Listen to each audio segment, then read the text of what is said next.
साक्षात कुबेर भगवान आए हैं गोकुल को समृद्ध करने हैं। सब विस्तार से बताती हूँ, आप बैठो तो सही। कुबेर महाराज, चलो जोड़ी बनाते हैं।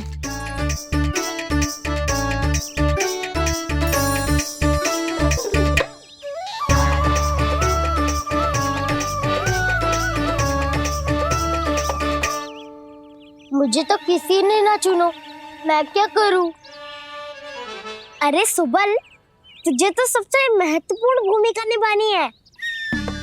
जो भी उस चट्टान को छूकर तेरे पास सबसे पहले पहुंचेगा वो जीत जाएगा।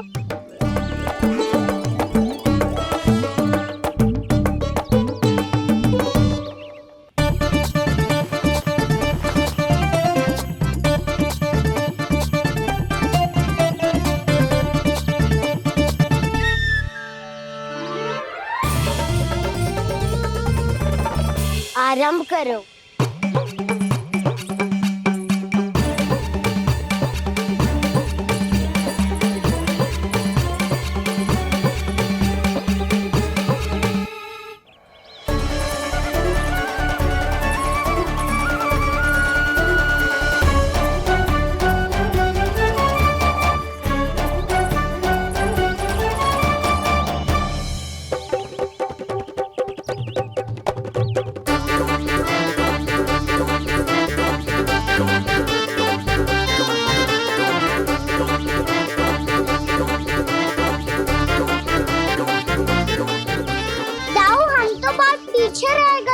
चिंता मत करो कान्हा, दौड़ के आरंभ में ही सारी शक्ति लगाने से हारने की आशंका बढ़ जाती है। देखो वो दोनों थक रहे हैं, यही समय है अपनी गति बढ़ाने का।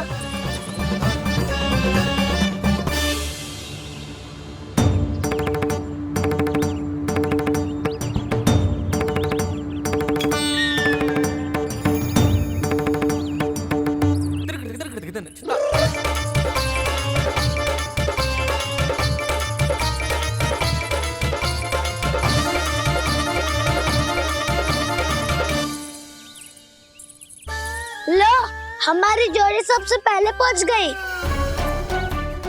देखा मेरा बलदाव का बल।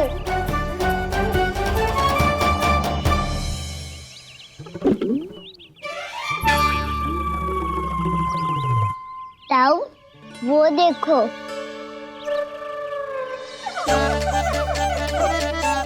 मैया,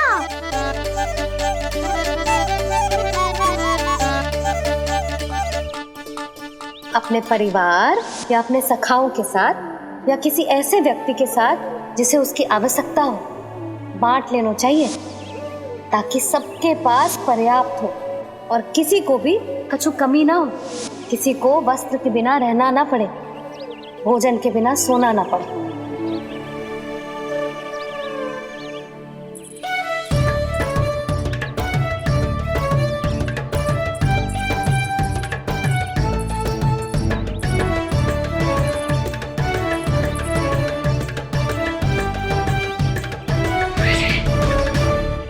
लग तो है इससे भूख लगी है।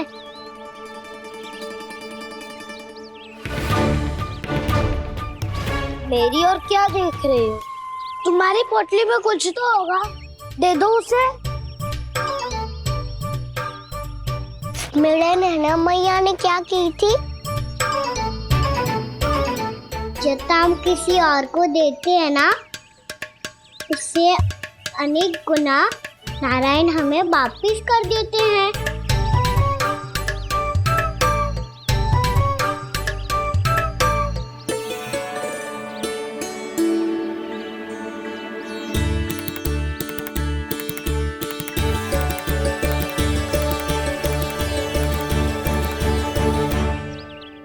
ओहो, अंतिम रोटी थी पर वो तो मैं खा गो। अब तो बस मेरे हाथ में माखन लगा रह गो है।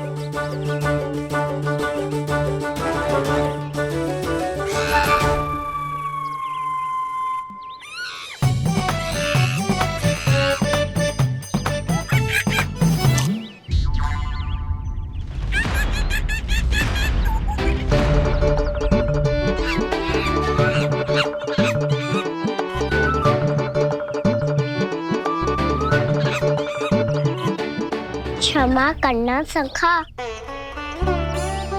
तुम्हें देने के लिए मेरे पास कुछ नहीं है। अब आप ही बताओ, कोई 2 गुना मूल्य देगो तो हम शीघ्र ही धनवान बन जाएंगे कि ना? पर कोई 2 गुना मूल्य देगो ही क्यों? हो सकता है कि उनके पास अधिक धन हो, या उनकी तिजोरी में सामान आ रहा हो, या फिर उन्हें भलाई करने का रोग हो। हमें तो आम खाने से मतलब है ना नंदराज। गुटली किनके, हमें क्या लेना देना। मैंने तो निर्णय ले लिया है कि उसकी शर्त मान लोगी। बस नारायण को साक्षी मानकर जब प्रण ही तो लेना है कि सारा का सारा दूध, घी, माखन अब से केवल उन्हीं को देना है मैंने। बस इतनी मांग रखी है उसने? हाँ, आपको विश्वास ना हो रहा हो तो गोकुल में किसी से भी पूछ लियो। 2 गुना दाम दियो है परमानंद जी ने, इसीलिए तो सबके सब आनंद के सागर में गोते लगा रहे हैं।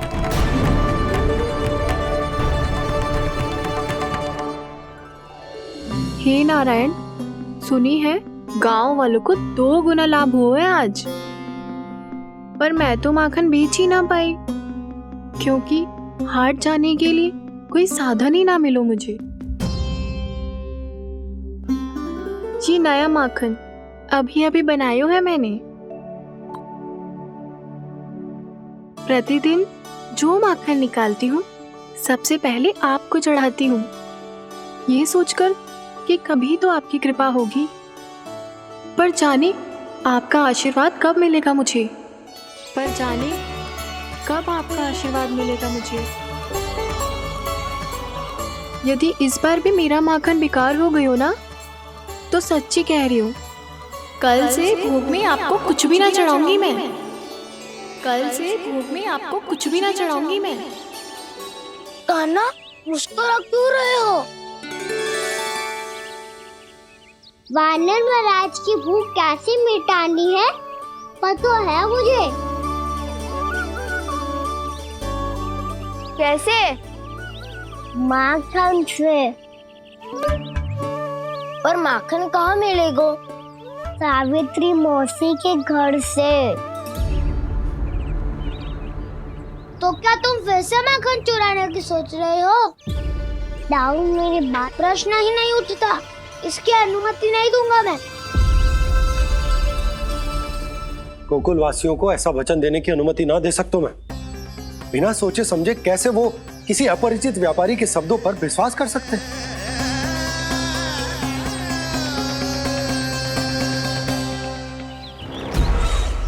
महाराज, गोकुल वासियों को अब धन के जाल जंजाल में फंसने से कोई नहीं रोक सकता। महाराज, मैं धन का ऐसा स्वाद चखा कर आया हूँ कि नंद चाहे जितना प्रयास करे, अब कोई भी गोकुल वासी उसके हित वचन सुनेगा भी नहीं। महाराज,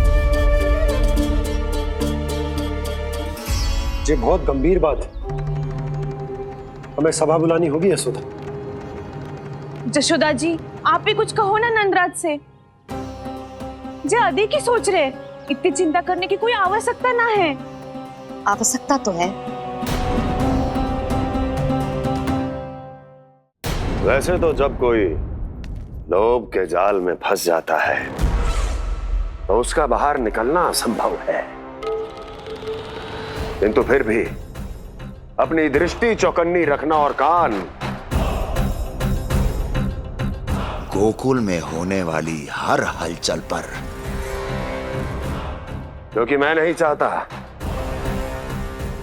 कि उस छलिया विष्णु अवतार का कोई भी छल मेरे मार्ग का रोड़ा बन पाए। अवश्य महाराज।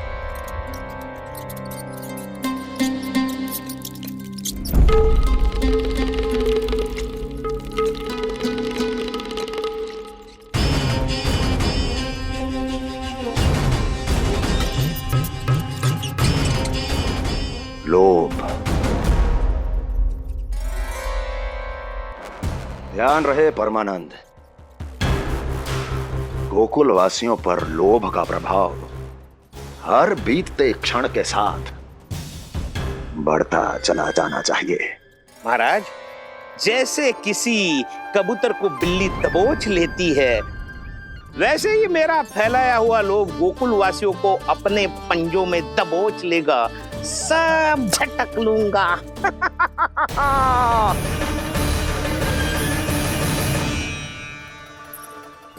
इससे पहले कि माखन पीला पड़ जाए, उसे आंच में तपाकर घी निकाल लेना चाहिए, ना तो पूरा का पूरा माखन बिगड़ जाता है।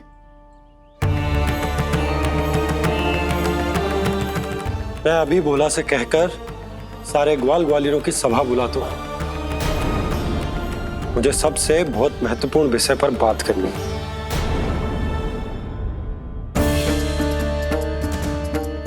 मति भ्रष्ट हो गई थी मेरी, जो यहाँ चली आई। अब कहीं ऐसा ना हो कि मेरा धनवान बनने का स्वप्न धरा का धरा रह जाए। सुलक्षणा, चिंता मत ही करो। अरे हम सबसे पहले तो वे अन्न के बारे में सोचते हैं। वे गोकुल वासियों को लोभ के फेर में कछु अनुचित ना करने देंगे। कहा ना मैंने, तुम्हें कुछ भी अनुचित करने नहीं दूंगा। दाऊ हूँ तुम्हारा। हाँ तो अनुचित बात करने देना दाऊ, पर मैं तो भलाई करना चाहता हूँ। भलाई? किसी की अनुमति या सहमति के बिना उसके यहाँ चोरी चुप के माखन खा लेना भलाई नहीं, चोरी कहलाती है। सखाओ, तुम ही बताओ, किसी भूखे प्राणी के लिए भोजन की व्यवस्था करना क्या होता है? भलाई। पड़े पड़े माखन चढ़ने के स्थान पर किसी का पेट भरे, वो क्या होता है? भलाई। किसी की मन की इच्छा पूरी करना क्या होता है? भलाई। ठहरो ठहरो, चोरी करके किसकी मन की इच्छा पूरी करोगे तुम?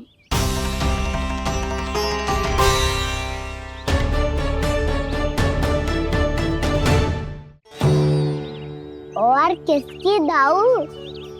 स्वयं सावित्री मौसी की। वही तो चाहती है कि मैं उनके घर आऊं और ढेर सारा माखन खाऊं।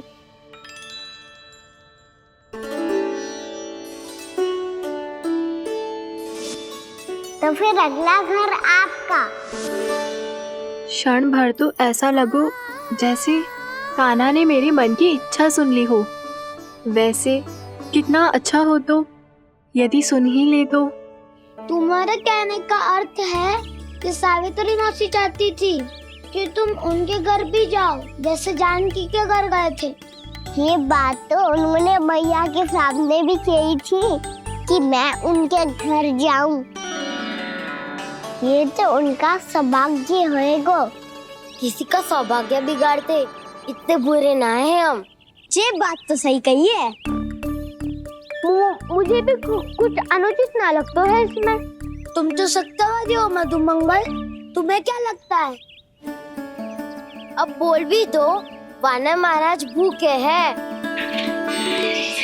वानर महाराज से अधिक भूखा तो मुझे तू लग रहे हो।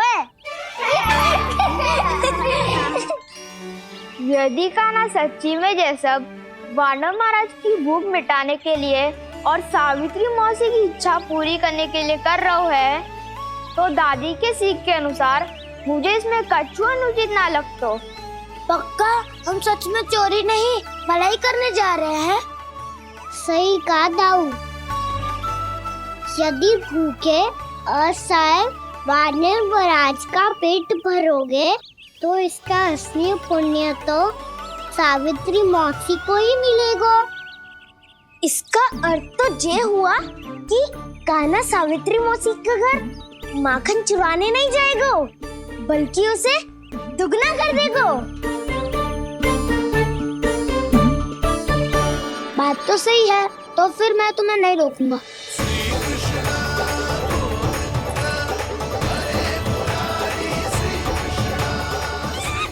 पर इस बार हम तुम्हें अकेले न जाने देंगे सखा। हाँ, हमें भी पुण्य अर्जित करना है और माखन भी।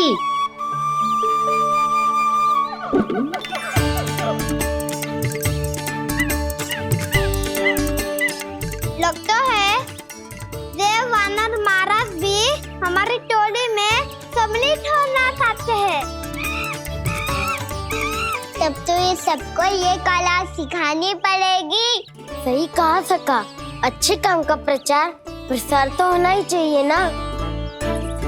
तो ठीक है, सिखा दूंगा।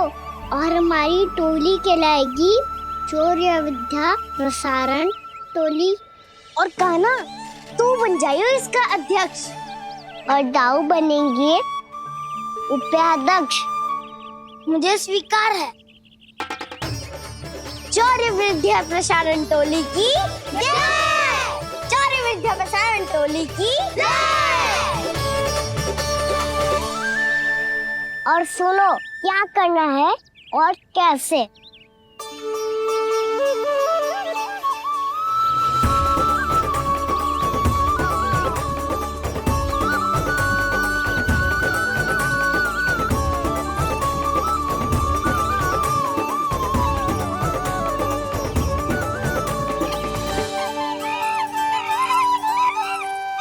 आया कन्हैया रे आया रे माखन का चोर, रोके रुके ना ये सरपट लगाता है दौड़। तुम सब वहाँ छुप जाओ, मैं भीतर देखता हूँ। ना ध्वनि कोई हो ना पता कुछ लगे, आए चुपके से ग्वालों की टोली। चाहे कितना बचाओ छिपाओ कहीं, सारा मक्खन ये कर जाए खाली। मुख से तो लगता है सरल ये बड़ा भीतर से चंचल ये छल से भरा है ये नटखट बड़ा चिच्चोर।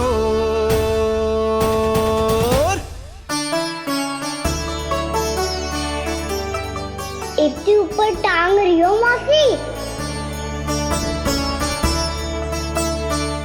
कान्हा सच में आ गयो तो मैं तो धन्य हो जाऊंगी।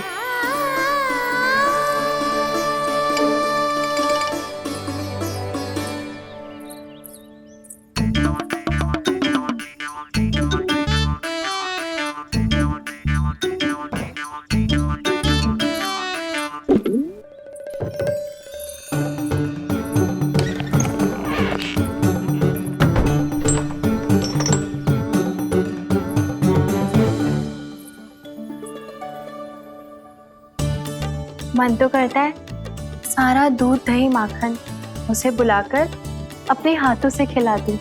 मुझे बुलाना भी चाहती हो और अनजाने में मेरे लिए कठिनाई भी बढ़ा रही हो।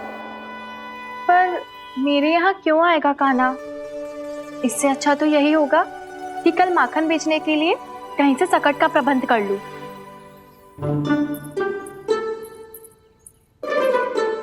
छुप जाओ छुप जाओ।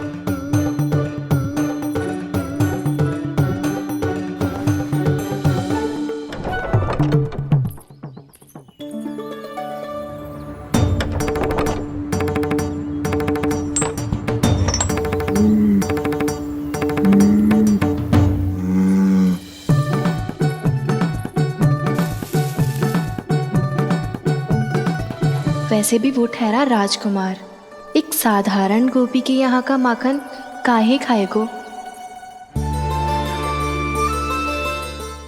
तो भी बावली हो गई है सावित्री। कान्हा आना भी चाहे तो इतनी दूर आएगा कैसे?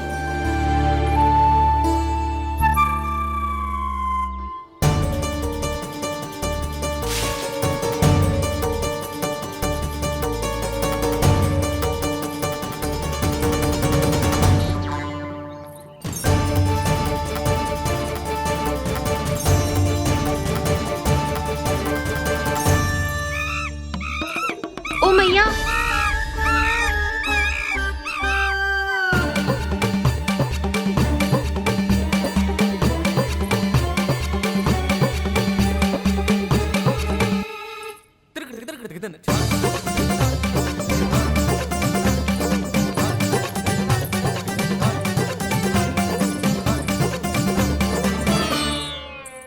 सब खड़े हो जाओ।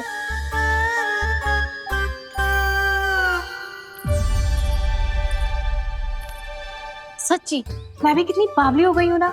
जब नंदवन की ओर जा ही रही हूँ तो कान्हा के लिए थोड़ा सा माखन ले जाती हूँ।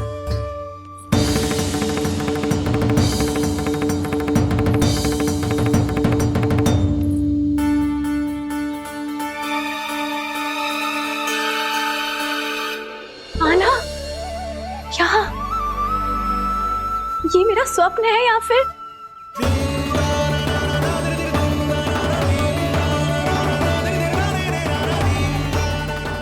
ये सारे बालक यहाँ क्या कर रहे हैं कान्हा के साथ?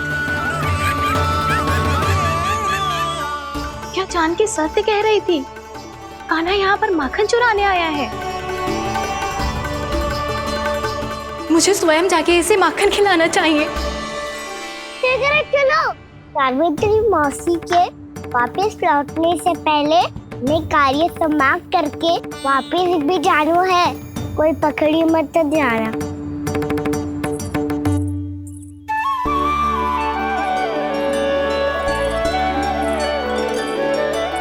ये मुझे देख के भागो तो ना ना, ये जो कर रहा है जैसे कर रहा है मुझे करने देना चाहिए।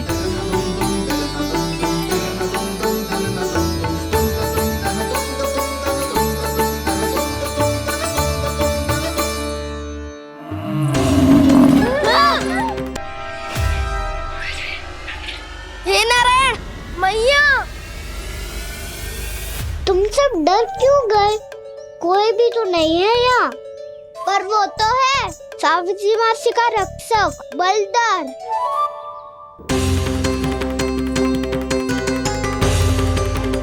हे नारायण, मैं बलदर को भोजन देना तो भूल ही गई, और भूखे पेट तो वो हिंसक हो जाता है।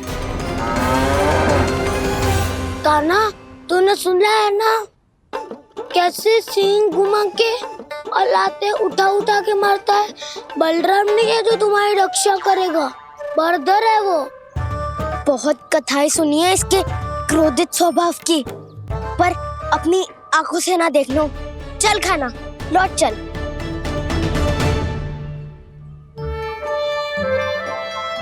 रुक जाओ, चिंता की आवश्यकता ना है। हम पे क्रोध ना करेगो ये।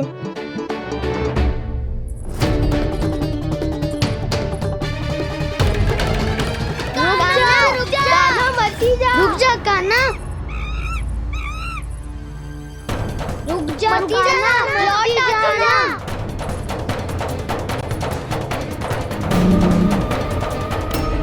देखो कैसे स्वागत करो है।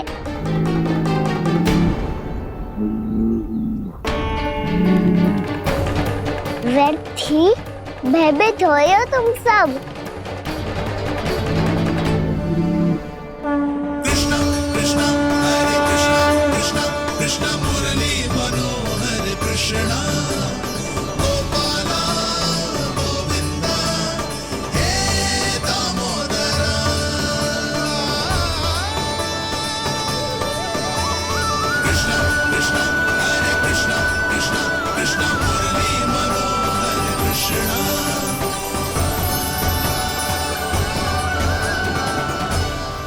बाल कृष्ण ने छुआ तो एक साधारण बैल को है माँ, पर उनके स्पर्श का अनुभव मुझे हुआ है। बलधर, ये जो वानर महाराज है ना, ये मेरे सखा है।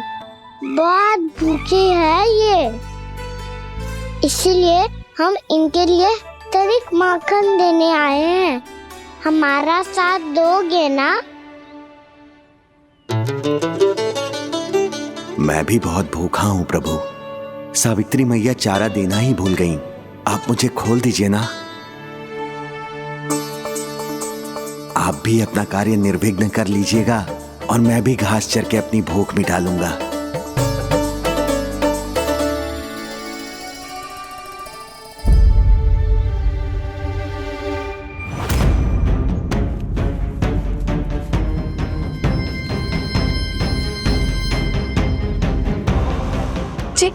क्या कर रहे हो जी? कान्हा पावला हो गया हो क्या? मती कोल कान्हा, जे सीधा हमारी ओर आएगो और अपनी सींगों से उड़ा के चला जाएगो।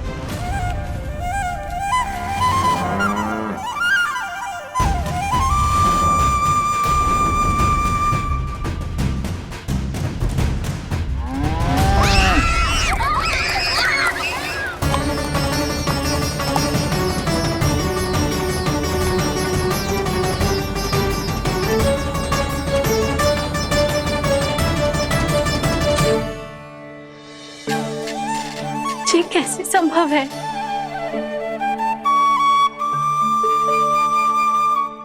अब खड़े खड़े देखते ही रहोगे? भीतर चलना है कि ना? तूने तो बलधर को भी अपनी टोली में मिला लियो का ना? मैया कहती है मैं बात विशेष हूँ, तो अब विशेषता दिखानी तो पड़ेगी। चौर्य विद्या प्रसारण टोली का अध्यक्ष हूँ मैं। चौर्य विद्या प्रसारण टोली? चौर्य विद्या प्रसारण अर्थात चोरी की विद्या का विस्तार करना। प्रभु, ये बाल कृष्ण कैसी सीख दे रहे अपने सखाओं को? द्वार तो बंद है, भीतर प्रवेश करने का कोई उपाय तो खोजना पड़ेगा। सच्ची में मति भ्रष्ट हो गई है मेरी। अब अंदर कैसे जाएगा कान्हा? कहीं वापस ना चला जाए। मिल गो उपाय कान्हा।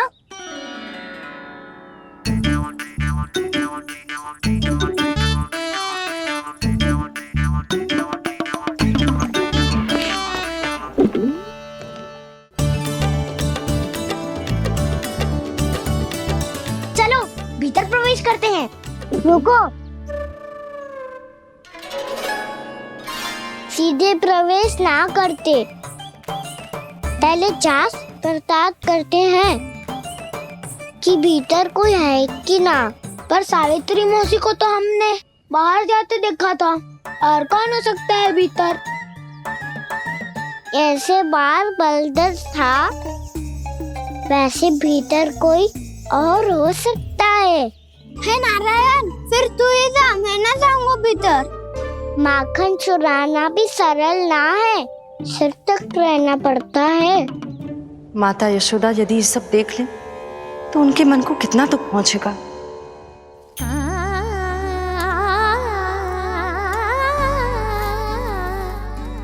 ऐसे जो ठीक ना है लल्ला। जब भूख लगती है तभी मैया की स्मृति आती है तुझे। आज खेल के इतने शीघ्र कैसे आ गो तू? देख लल्ला, मैया तेरे लिए क्या बना रही है। सूजी का हलवा। अभी भी समय है लल्ला, कछु और खाना हो तो बता दे। कान्हा तो बाहर गए खेलने, यशोदा किससे बातें कर रही? अब ऐसे मूर्ति बन के क्या खड़ा है? कछु बोलेगा भी? नंदराज जी,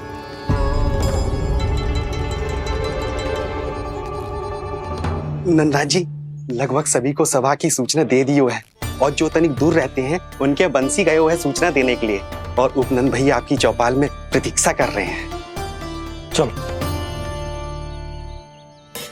देख लल्ला, अभी क्षण भर पहले तो पीछे ही खड़ा था, कहाँ चला गया?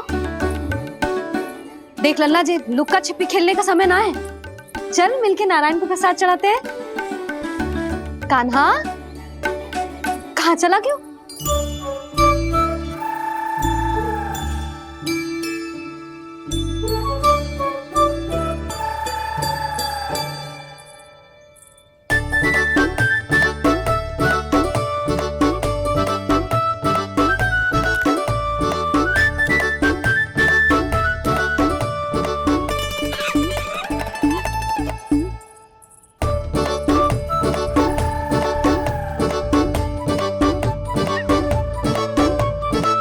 पशुओं से तो ऐसे बात कर रहे हो जैसे इनकी भाषा समझते हो।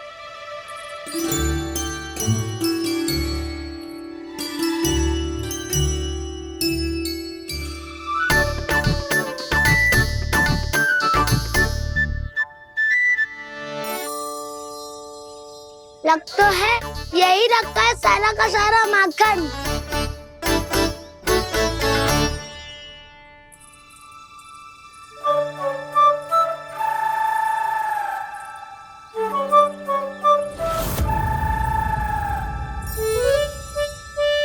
कान्हा, मुझे प्रयास करने दे, मैं आसानी से कर लूंगा।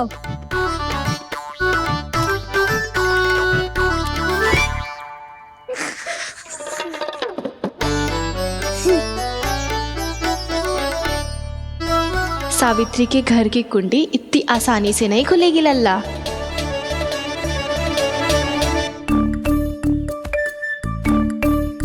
कहो तो मैं ही तोड़ दूं द्वार।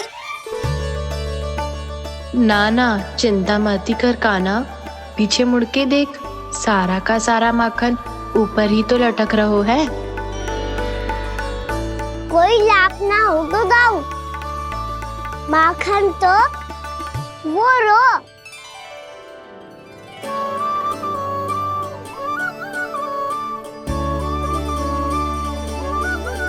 पर जे तो इतनी ऊपर है कि इसे उतारने के लिए हाथी बुलाना पड़ेगा। तो क्या अब हमें माखन ना मिलेगा?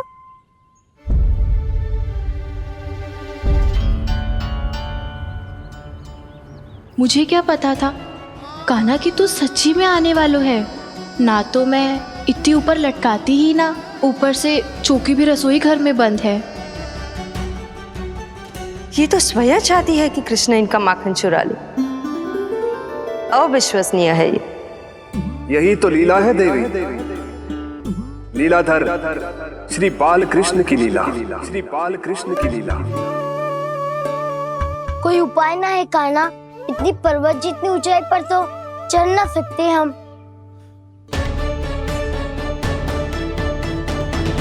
चढ़ सकते हैं सखा,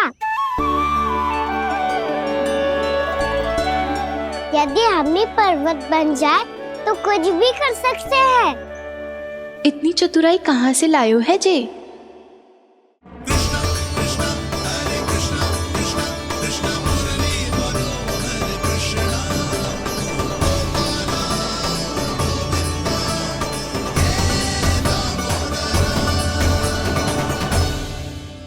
हम सबसे ऊपर कौन चढ़ेगा?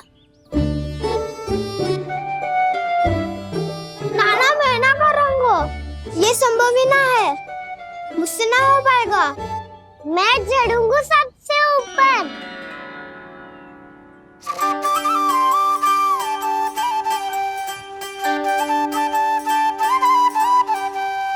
आया कन्हैया रे माखन का चोर। न ध्वनि कोई हो न पता कुछ लगे, आए चुपके से ग्वालों की टोली।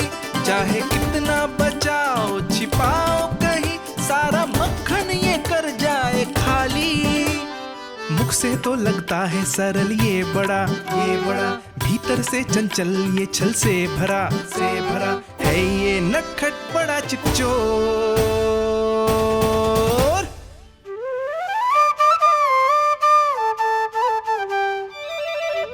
भोला भाला कान्हा है माखन का चोर, भोला भाला कान्हा है माखन का चोर, भोला भाला कान्हा है माखन का चोर, भोला भाला कान्हा है माखन का चोर।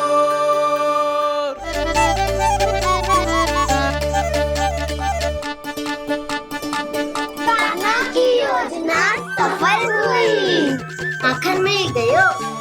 तैयार हो सब? हाँ। तो लो फिर।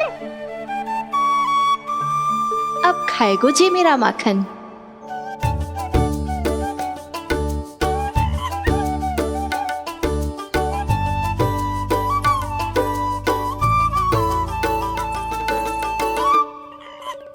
वानर महाराज, सबसे पहले तो आप ही लो। हैं? जिसकी जीभ अधिक लपलपाए वही सबसे पहले माखन खाए।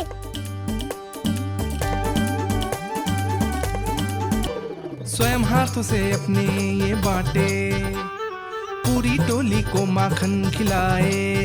बड़ा नटखट है नंद किशोर। लो दाऊ, ये आपका। सारा माखन जे इन सब में बांट रहो है, स्वयं ना खाएगो। भोला भाला कान्हा है माखन का चोर, अरे भोला भाला कान्हा है माखन का चोर, अरे भोला भाला कान्हा है माखन का चोर। इतनी देर बाद ही सही, अब खा रहे जी मेरे हाथ का माखन। प्रभु, ये जो भी करते हैं उसके पीछे कोई ना कोई उद्देश्य अवश्य होता है। मैं ये जानने के लिए आतुर हूं कि इस माखन चोरी की लीला के माध्यम से कौन सा संदेश देना चाहते हैं ये। बस यही कि यदि कोई भक्त सच्चे हृदय से भगवान का स्मरण करे तो भगवान अवश्य आएंगे और अपने भक्तों के कर्मों को सुधारने की प्रक्रिया प्रारंभ कर देंगे। फिर चाहे वो भक्त जानकी हो या सावित्री। कृष्ण माखन नहीं खा रहे देवी, ये तो अपने भक्तों के दुष्कर्मों को मिटा रहे हैं ताकि उन्हें जीवन और मृत्यु के चक्र से मुक्ति दिला सके। पर प्रभु, ऐसे तो सारा संसार इन्हें माखन चोर बुलाएगा। ये माखन आत्मा की तरह है और आत्मा तो सदैव से ही परमात्मा की होती है। इसीलिए कृष्ण जो चुरा रहे हैं वो माखन नहीं, ये तो इन गोपियों की चित है देवी। अब से जो भी व्यक्ति इन्हें माखन चोर बुलाएगा वो इन्हें प्रेम से चित्त चोर कहकर भी पुकारेगा। वो इन्हें प्रेम से चित्त चोर कहकर भी पुकारेगा।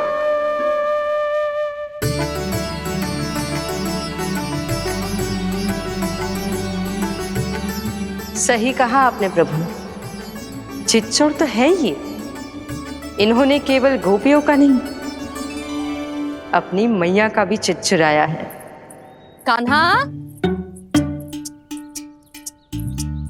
देख लल्ला, अब सामने आ जा।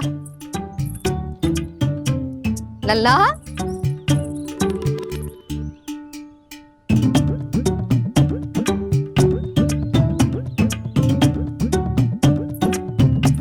मुझे पतो है तू खम्बे के पीछे छुपो है। बाहर निकल।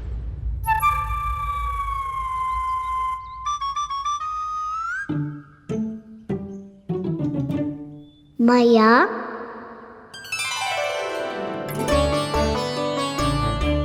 रुक लल्ला,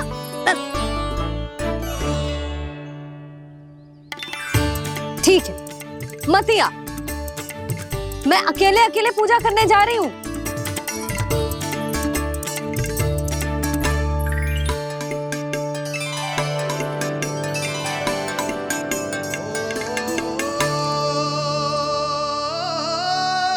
बस ऐसे ही पहले अपनी मैया को सताया कर और फिर अपनी जे निर्दोष सी मुस्कान से मेरा मन मोह लिया कर।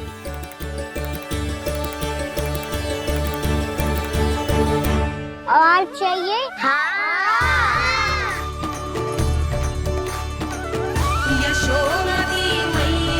ये तो फिर से माखन बांट रहा है। इसका इतना साहस। यदि यही सब करना तो मुझसे आज्ञा क्यों नहीं ली? मैं अपने हाथों से बहुत प्रेम से खिलाती, पर ये तो चोरी कर रहा है। इसकी आज्ञा ना दे सकती मैं। मेरा माखन व्यर्थ में सब में बांटने चलू है।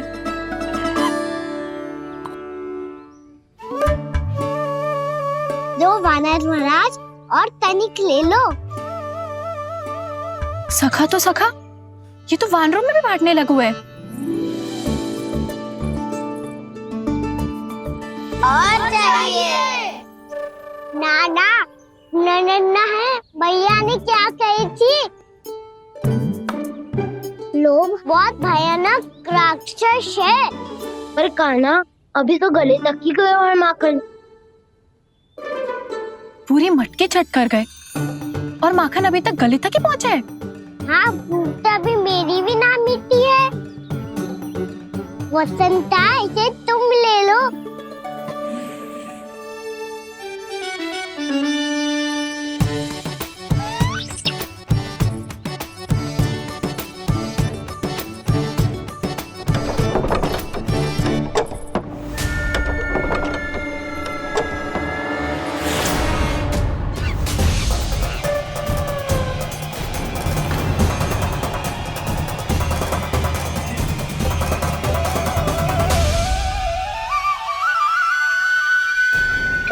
बिना लोग बहुत भयानक राक्षस हैं। जी अच्छी बात ना है कान्हा, अभी चल के यशोदा जी को बताती हूँ।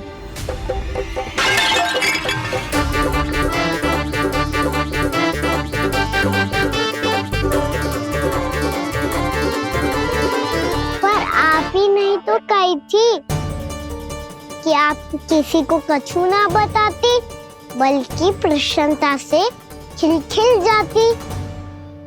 जानकी के स्थान पर यदि कान्हा ने मेरे हाथ का माखन खाए हो तो मैं किसी को कुछ ना बताती, बल्कि प्रसन्नता से खिलखिल जाती। मैं तो मन में सोच रही थी, मुझसे बोल दिया था क्या?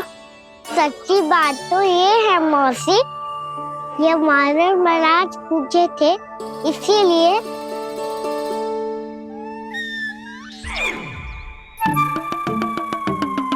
कल मैं इसीलिए ना बेच पाई क्योंकि हाट जाने के लिए सकट ही ना मिलो, और आज बेचने के लिए तो माखन ही ना बचो।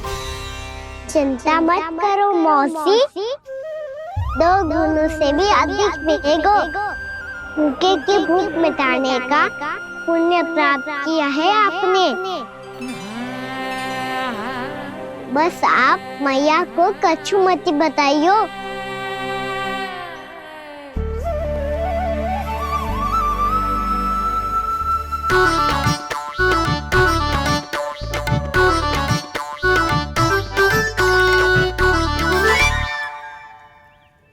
वैसे भी भूखे की सहायता करके मैं अच्छा कार्य ही तो कर रहा था, है ना? कान्हा, मौसी अब सब गए, मैं भी जाऊं? किसकी भलाई कर दे कब किस बहाने, कान्हा की लीला तो कान्हा ही जाने। भाग्यो,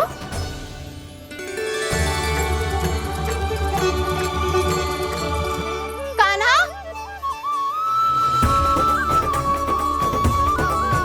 एक तो चोरी की और ऊपर से मूर्ख बना के भागो। ये ठीक ना है, मुझे यशोदा जीजी को बताना ही होगा, और वो भी इसके घर पहुंचने से पहले।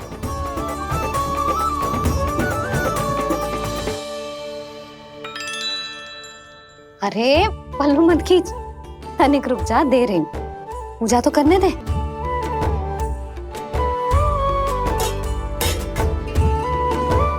ले, अब जितना मन करे उतना प्रसाद खा।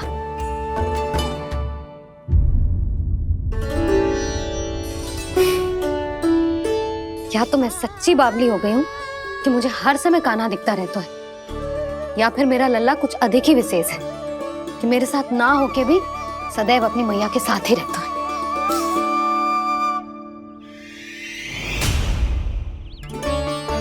आज तो कैसे प्राण बचे नारायण ही जानते हैं। मैं तो पाऊ को सिर पर लेके ऐसे सरपट भागो, ऐसे सरपट भागो कि पूरे गोकुल में बड़ बोले, इस समय तो बड़ी बड़ी मत हाको।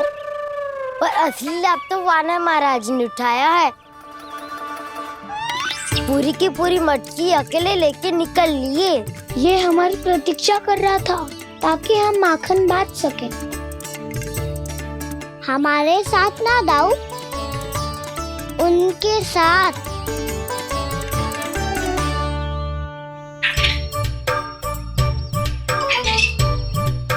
मैं समझ गो कान्हा, एक ना सभी जानवरों की भूख मिट जाए, इसलिए गया था तू सावित्री मौसी के यहाँ माखन चुराने।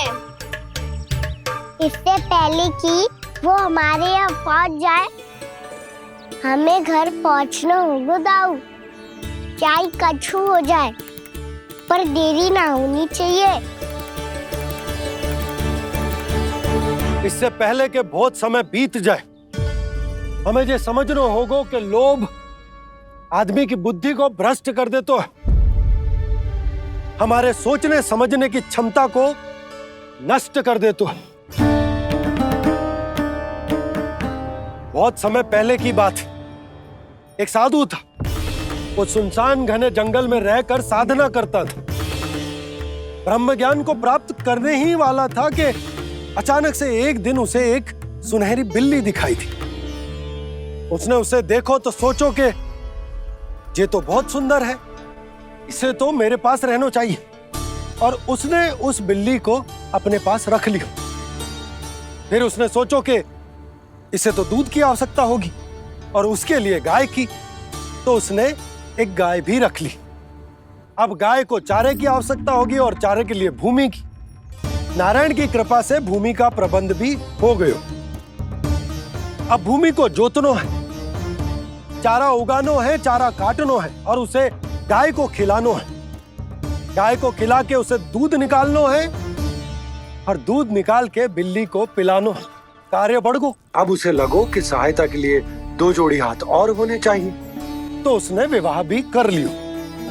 कुछ समय बीतो और संतान हो गई और उसे एक बड़े घर की आवश्यकता अनुभव हुई। इसी प्रकार धीरे धीरे लोभ ने उसे अपनी छाया में ले लिया और वो नारायण की साधना कर ब्रह्म ज्ञान को पाने के अपने परम लक्ष्य को भूल गो। फिर अनेक वर्ष बीतने के पश्चात उसकी अपने गुरु से भेंट हुई। पहले तो उन्होंने उसे पहचाना नहीं, और पहचानो तो उनने कही कि एक बार, बस एक बार अपने कर्तव्य से भटका था तू, और देख कैसे देखते ही देखते लोभ के जंजाल में गहरे ही गहरे धंसता चला गया। सोचो, कहीं उस व्यापारी को धन के लोभ में अपना वचन देकर आप सब भी जे ही भूल तो ना करने जा रहे। परिवार, घर द्वार, भोजन, सुख शांति, जीने के लिए आवश्यक जिस सब कुछ तो है आपके पास। इसीलिए मुझे चिंता हो रही कि जिस प्रकार उस साधु ने ब्रह्म ज्ञान प्राप्ति का अवसर गवा दिया था, आप सब भी इस लोभ में आकर अपना सुख चैन ना गवा दो।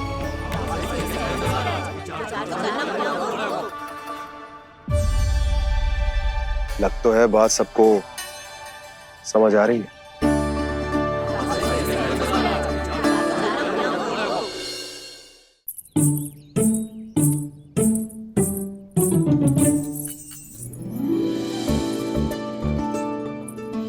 भाभी आसानी से ना मिलने देंगी कान्हा से, पर उसे देखे बिना रहा भी तो ना जा रहे हो मुझसे।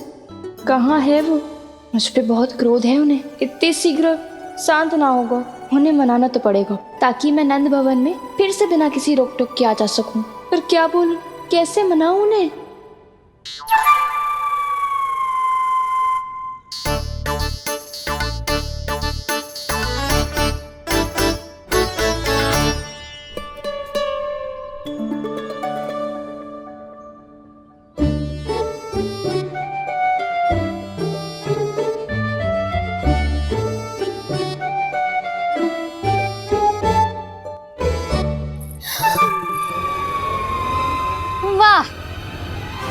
जिसने मेरे लल्ला पर चोरी का आरोप लगायो, वो ही आज मेरे घर में चोरी चोरी प्रवेश कर रही है।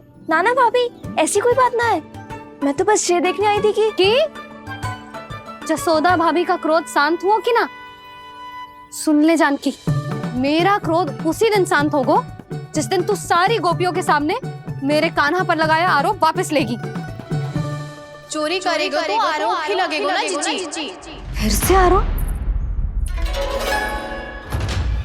सावित्री, तू भी? कल तक मुझे ये थोड़ी पता था जीजी कि आपका कान्हा सच्ची में माखन चोरी में पारंगत है। आशा करता हूं कि आप सभी को नंदराज का विचार और संदेश सही से समझ आगो होगो।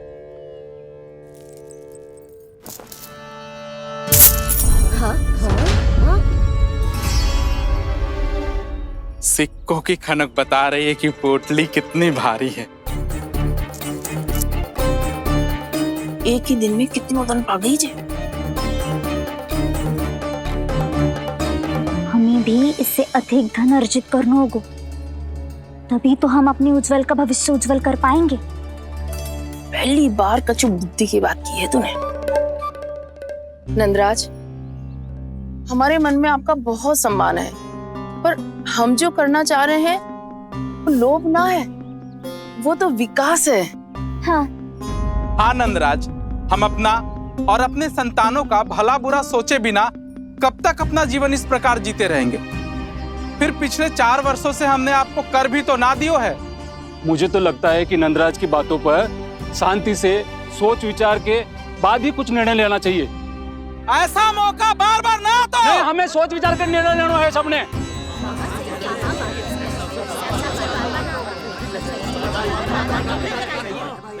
चोरी में पारंगत? हाँ जीजी, उसने टोली बनाई है और उसका नाम भी रखा है चौर्य विद्या प्रसारण टोली, और आपका कान्हा उसका अध्यक्ष है। अच्छा, तो कान्हा पूरी टोली लेकर आया था चोरी करने तेरे घर? और नहीं तो क्या। पर एक बात बताऊं जीजी, मेरे बलदर को देखकर किसी का साहस ना हुआ भीतर जाने का, पर आपका कान्हा इतना साहसी है कि बिना भयभीत हुए इतने भयंकर बैल के निकट चले गए। सच्ची?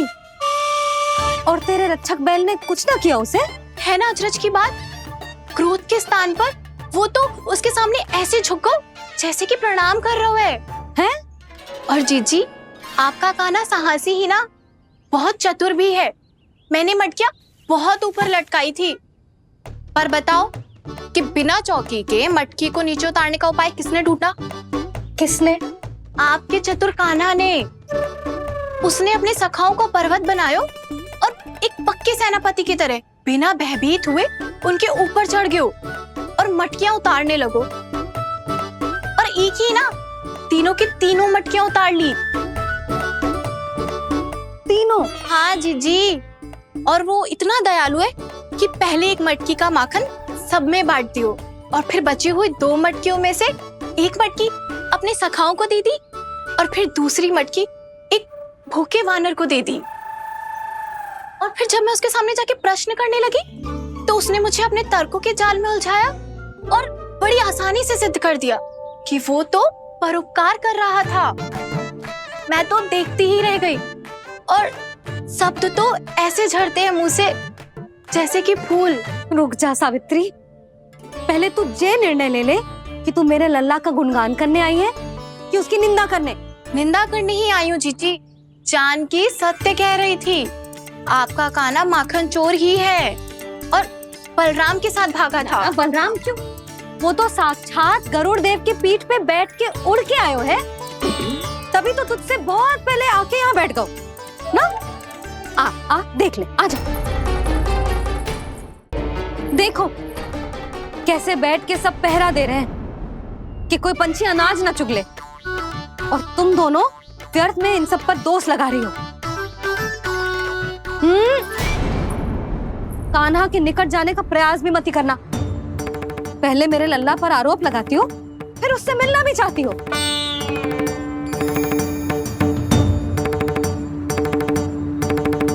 पर जीजी चोरी? अरे उसे तो चोरी का अर्थ भी ना पता होगा। तुम दोनों को नारायण का भय भी ना है क्या? हाँ, मेरे लल्ला पर आरोप लगाने से पहले तुम दोनों को लज्जा ना आए? हे नारायण, अब आप ही बताओ मैं क्या करूं? लग तो है किसी की घोर दृष्टि लगी है कि बार बार मेरे लल्ला पर आरोप लगते हैं। किसी की क्या, तुम दोनों की दृष्टि लगी है। या तो तुम दोनों मनगढ़ंत कथाओं को सत्य बताना छोड़ दो, या फिर कृपा करके मेरे घर आना बंद कर दो।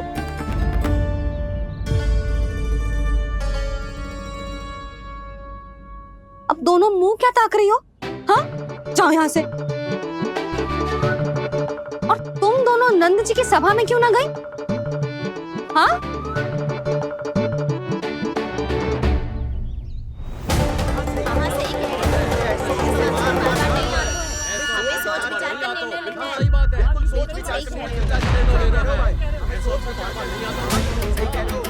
जी कौन?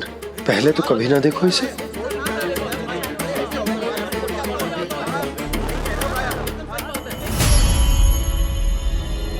कहाँ को? बस करो।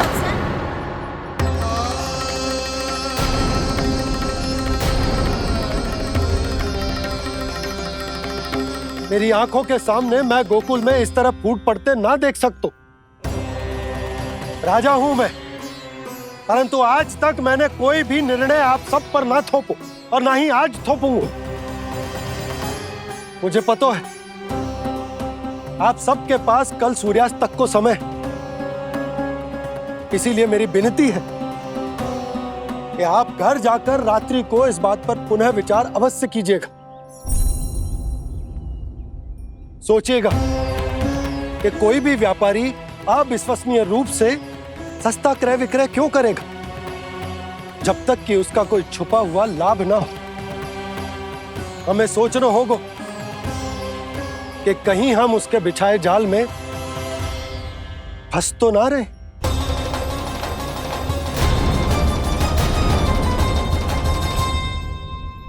बच गए भैया, जैसे तैसे ही सही, पर समय से पहले पहुंच ही गए हो।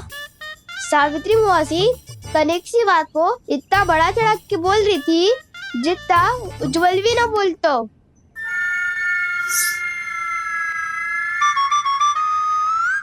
वैसे आनंद तो बहुत आयो, सच्ची। हाँ, बेहतर लगा तो माखन भी तो मिल लो और परोपकार भी होगा। बता काना, और किसके घर जाना है अब? आज ही तो हमें शिक्षा मिली है, इतनी शीघ्र भूल गए तुम सब। लोग के चक्कर में पड़ोगे तो फंसोगे। लोग के चक्कर में पड़ोगे तो फंसोगे।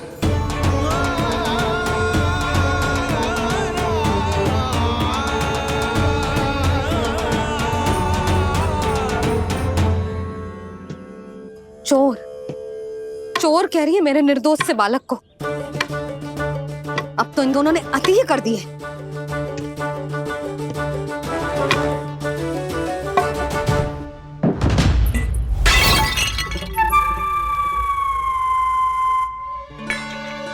से भी अभी फूटना था। वैसे ही मैं इतनी चिंतित हूं। कैसे समझाऊं इन गांव वालों को?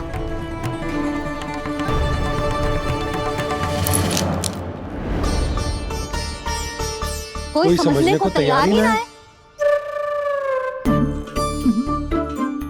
लगता है सबकी बुद्धि भ्रष्ट हो गई है। सही कह रही हो यशोदा तुम। मुझे तो लगता है कि सोचना समझना ही छोड़ दिया सबने। अनेकों तर्क देके समझा दियो, सिद्ध कर दियो, पर इनकी मोटी बुद्धि में कछु आता ही ना है। यशोदा तुम तो तर्क की कह रही हो, मैंने तो उदाहरण देकर समझाने को प्रयास किया, पर अपनी बुद्धि के आगे कछु ना समझ में आ रहा इन गांव वालों को। क्या सारे के सारे गांव वाले मेरे लल्ला पर आरोप लगा रहे हैं? जी क्या कह रही हो तुम? मैं तो गांव वालों की बात कर रहा हूं जो नारायण के नाम पर वचन देकर उस अपरिचित व्यापारी को अपने दूध दही घी माखन सब देने को तैयार है। लो कर लो बात। मैं गोपियों की बात कर रही हूँ जो लल्ला पर माखन चोरी का आरोप लगा रही हूँ। और आज तो सावित्री ने भी लल्ला को माखन चोर कह के पुकारो है।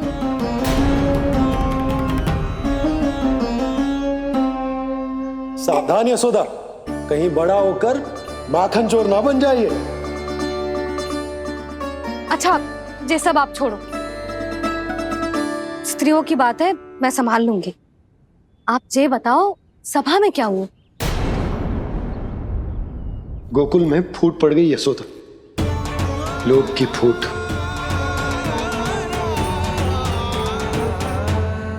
अरे रुको रुको रुको, व्यापारी जी रुकिए रुकिए। नंदराज ने प्रयास तो बहुत किया था व्यापारी जी, पर कुछ व्यक्तियों को छोड़ करके किसी के कान पे जूं तक नहीं रेंगी।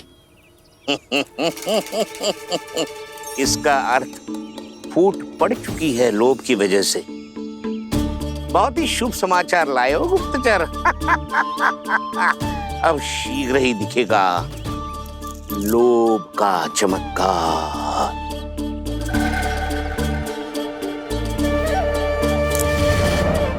लोभ से बचने को जो पाठ हम कान्हा को पढ़ा रहे थे ना, आज वही पाठ मैं इन गांव वालों को समझाने में असमर्थ रहा। आप चिंता मत करो जी, धीरे धीरे सब ठीक हो जाएगा। तब तक बहुत देर हो जाएगी यशोदा। गोकुलवासी मेरे अपने, उन्हें अपनी आंखों के सामने मैं भूल करते ना देख सकता।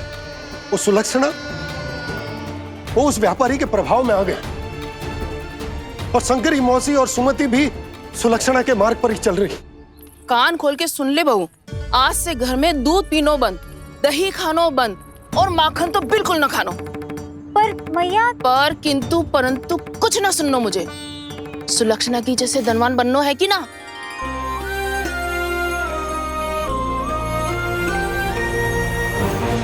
तो फिर जैसा मैं कहती हूँ वैसा कर, तभी तो अधिक से अधिक दूध दही माखन बेचकर अधिक से अधिक धन अर्जित कर पाएंगे हम।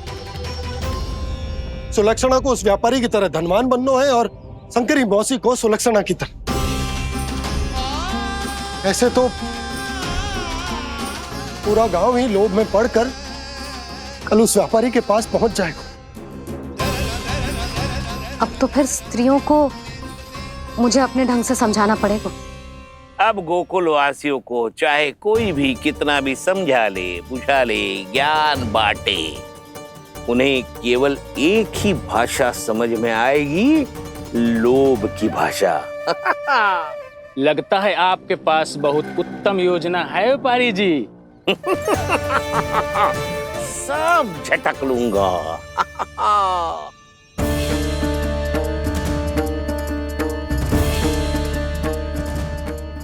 आपको क्या लगता है प्रभु, मैया के समझाने से गोपियाँ समझेंगी?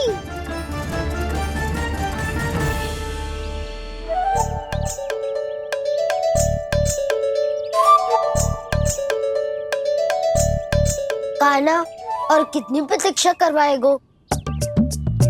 अब बता भी दे, माखन चुराने किसके घर जाना है? इतना आसान ना है निर्णय करना, समय लगता है, सोच विचार करना पड़ता है। पर ये निर्णय किया कैसे जाए पता है मुझे। लगता है ये निर्णय करना पड़ेगा कि बचना कैसे है।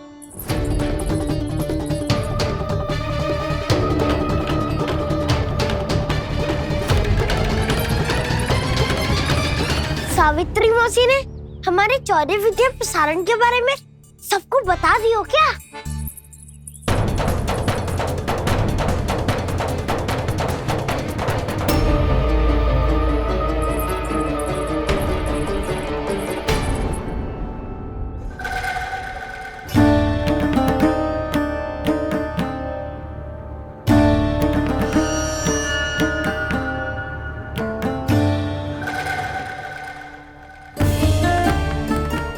शीघ्र आओ, छोटी माँ बुला रही है।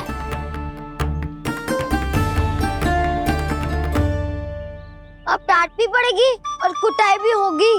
चौर्य विद्या प्रसारण कल ही आरंभ हुआ था और आज ही समाप्त हो जाएगा। सब इतने गंभीर क्यों है आज? गंभीर तो होंगे ही ना दाऊ, क्योंकि मैया आज अच्छा वाला पाठ पढ़ाने वाली है।